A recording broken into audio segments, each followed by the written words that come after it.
It's 40 below outside, and a man just walked away from a cabin he built with his own hands. He didn't leave because he was lazy. He didn't leave because he gave up. He left because the cabin was trying to archive him. 3 weeks earlier, the roof of a nearly identical log structure 200 miles north collapsed under 11 feet of snow load in the middle of the night while a man slept inside it. He survived, barely, and when rescue crews dug him out, they found something that should terrify every single person who thinks a log cabin is the gold standard of cold weather survival. The logs hadn't failed because they were weak. They failed because the entire design was wrong for where he was standing on the map. This is the story of why smart Alaskans are quietly abandoning the most romantic shelter in human history and replacing it with something that looks like a leftover piece of military hardware. A curved steel tube, half buried in snow, glowing orange on the inside like a furnace in the dark.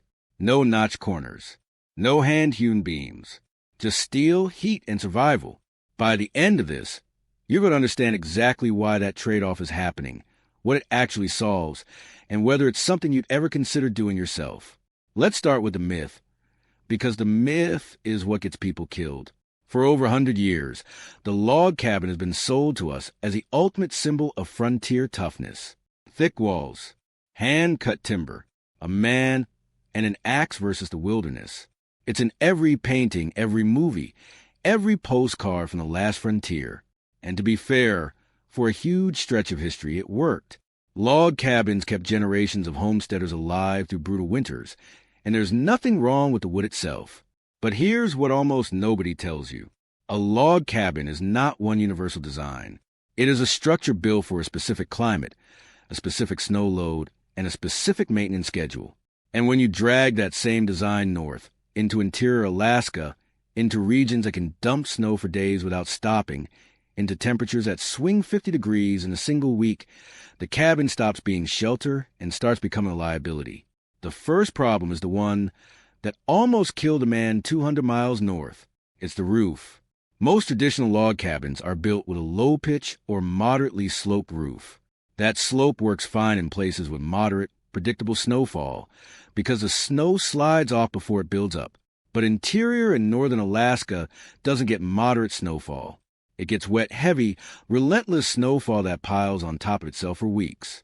And on a flat or gently sloped roof, that snow doesn't slide. It sits. It compacts. It turns into something closer to ice and snow. A single cubic foot of fresh snow can weigh around 7 pounds. That sounds harmless until you realize a roof can accumulate snow that's several feet deep across an entire structure.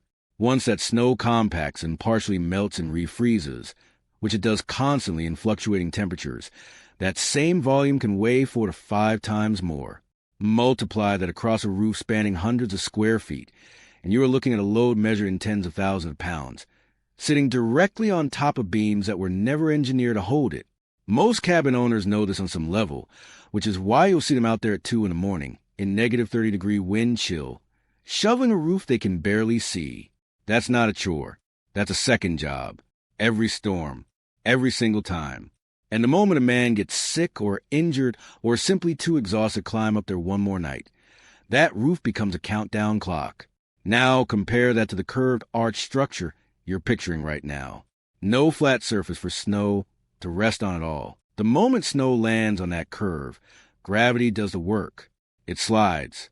It sheds itself continuously, the same way water runs off a dome. There is no shoveling schedule because there's nothing to shovel. The structural advantage isn't a stylistic choice. It's physics solving a problem that log cabin geometry simply cannot solve. Think about that for a second. A man builds his home with his own hands, log by log, over an entire summer. He's proud of it. He should be. And then one storm, one single storm that nobody warned him about because the forecast models out there are often hours behind reality, can quietly stack enough weight on that roof to bring the whole thing down while he's asleep and defenseless. That's not a flaw you can fix with a thicker beam. That's a geometry problem, and geometry problems don't care how strong the wood is. That alone is enough reason for a lot of people to switch. But it's not the only reason. And the next one is about something every single person underestimates until it's too late. Time. Building a traditional log cabin properly is not a weekend project. You're talking about felling trees, stripping them, curing them, often for months, then notching every single log by hand so the corners interlock and the structure stays square. Even an experienced builder working alone is looking at weeks, often months, of physical labor before that structure can be considered safe to live in. Here's the problem. Alaska's usable building season is brutally short. You might get a window of workable weather that's only a few months long before the ground freezes solid and the temperature drops to a level where outdoor construction becomes genuinely dangerous. If your cabin build runs even slightly behind schedule, you're not finishing in spring. You're finishing it in the middle of winter, in conditions that can kill an unprepared man in under an hour of exposure. Now, picture the alternative. A prefabricated steel arch structure, the kind built from corrugated culvert sections, can be assembled by one or two people in a matter of days. Not months. Days. Bolt the panels together, anchor the base, insulate the interior, install a stove, and you have a fully weatherproof shelter before the next storm even rolls in. When your survival window is measured in days, not months, that difference stops being a convenience and becomes the entire decision. And it's not just the build itself that eats the calendar. Sourcing the right timber alone can take weeks.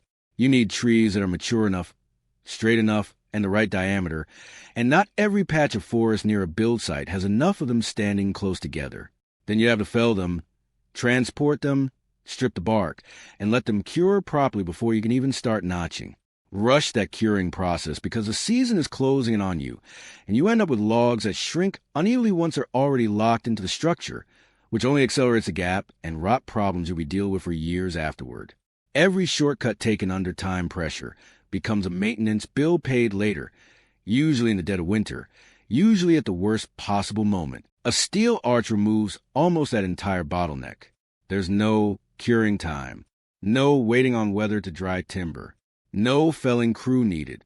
The materials show up ready to assemble, and assembly is mechanical, not biological. That's the real difference between fighting nature's timeline and just sidestepping entirely. But let's say a man does manage to finish his log cabin in time. Let's say the roof holds. There's still a third problem waiting for him, and this one doesn't show up immediately. It shows up slowly, quietly, over years, and it's the reason a lot of log structures eventually get abandoned even after they survive their first few winters. With moves, logs are never truly finished settling.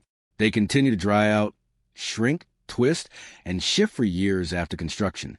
As they shrink, the gaps between them widen, and the chinking, the sealant packed between each log to keep wind and cold air out, starts to crack and fail. That means every single year, a cabin owner has to inspect, repair, and reseal those gaps, or his cabin slowly stops keeping the cold out at all. Skip that maintenance even one season, and you'll feel the difference inside, because wind doesn't ask permission to get through a gap. Then there's rot. What in constant contact with snow, ice, and freeze-thaw cycles is essentially in a slow-motion fight against decay. Add wildlife into that equation, and the fight gets worse. Certain animals will chew, claw, or burrow into its structures looking for warmth or food, especially around the base where heat escapes. A determined animal with claws and a food incentive does not care how many weekends you spent notching that timber. A steel arch structure sidesteps almost all of that. Steel doesn't shrink. It doesn't need rechinking every spring. It doesn't rot. And there is no animal on this continent that's clawing its way through corrugated steel to get inside. The maintenance burden that quietly drains a log cabin owner's time, money, and patience year after year simply isn't there in the same way. Think about what that actually means in practical terms. A log cabin owner has to budget time every single year, usually right before the first hard freeze, to climb up, inspect every seam, repack chinking that's cracked or fallen out, and treat any exposure against moisture before winter locks everything in place. Miss that window, even by a couple of weeks, and you're sealing gaps in negative temperatures with materials that don't cure properly in the cold, which means you're often just patching the same failure points again in spring once the thaw exposes them. It becomes a cycle. Fix it, watch it fail slightly differently next winter, fix it again, over 10 or 15 years. That cycle adds up to an enormous amount of labor that a steel structure simply never demands. So now you understand the failure points. The roof, the build timeline, the decade-long maintenance grind. 3 real, physical, measurable problems that exist specifically because of where these structures are being built, not because log cabins are inherently bad shelters. But understanding the problem is only half the story. The real question is whether the alternative actually solves it or whether it just trades one set of problems for another. Because if you've ever seen footage of one of these steel arch setups glowing in the dark like the one in the story, you probably wonder the same thing everyone wonders the first time they see it. Does that thing actually hold heat? Or is it just a tin can in the snow? This is where it gets interesting, because the answer surprises almost everyone. A small enclosed space, especially one with a curved interior that naturally circulates rising heat instead of trapping it in flat corners, heats up remarkably fast with a single wood stove. The footprint is small, which means there's less air volume to warm in the first place. Once that space is properly insulated on the inside, which most builders do using rigid foam board or spray foam against the steel, the structure holds heat far longer than its size would suggest. Picture the inside of one of these shelters on a night that's pushing -40 outside. A single stove is going. Lanterns are lit along the walls, not just for visibility, but because the warm glow-off curved metal reflects light in a way flat wooden walls never do. A sleeping platform sits raised off the cold floor. Outside, snow is sliding harmlessly off the curved roof while it's piling up everywhere else in the forest. The man inside isn't fighting his shelter tonight. He's just living in it. That's the trade he made. Less romance, more survival. And there's a detail almost nobody mentions when they talk about these shelters, but it matters more than people realize. Light. Inside a log cabin, light from a lantern or a fire gets absorbed by the wood. It softens, but it also dies fast, swallowed up a few feet from the source. Inside a curved steel structure, that same light bounces. It travels along the arch, wrapping around the interior instead of stopping at the first surface it touches. That's why footage of these shelters at night looks the way it does, that warm, almost glowing quality spilling out the open door into blue snow outside. It's not just lighting choices for the camera. It's the actual physics of how curved metal handles light differently than flat timber, and it changes the entire feel of the space after dark, when feel is genuinely all that matters to the man trying to fall asleep warm. But here's where this story has to be honest with you, because if it isn't, it's not information anymore. It's just an advertisement. And nobody wants that. Steel arch shelters are not perfect.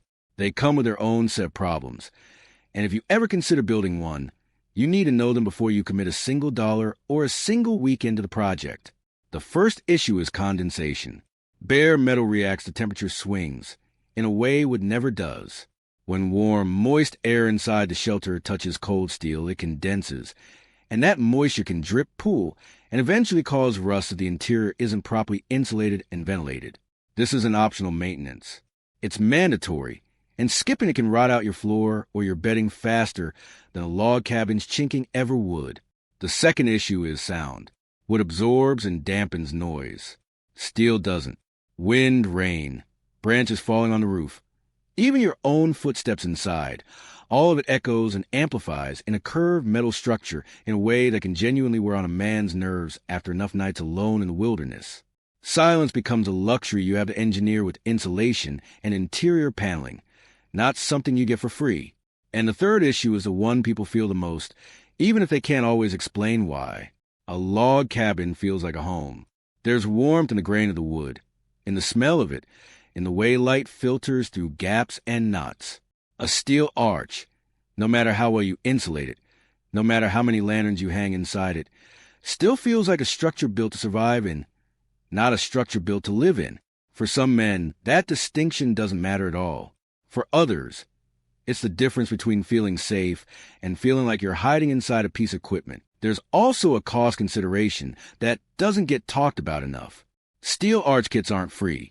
And depending on where you're sourcing them from, getting one trucked into a remote build site can cost as much, or sometimes more, than the cumulative cost of timber if you're felling trees on your own land. The savings show up in labor and time, not always in raw dollars.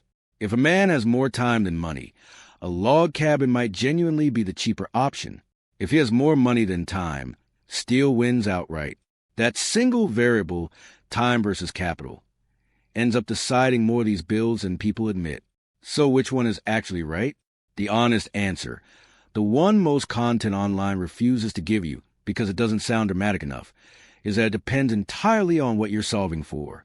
If you're settling permanently, if you have years to build something slowly and the resources to maintain it properly, a well-designed log structure, built with the right roof pitch for your specific snow load, can absolutely outlast a steel arch and give you something that feels genuinely like home.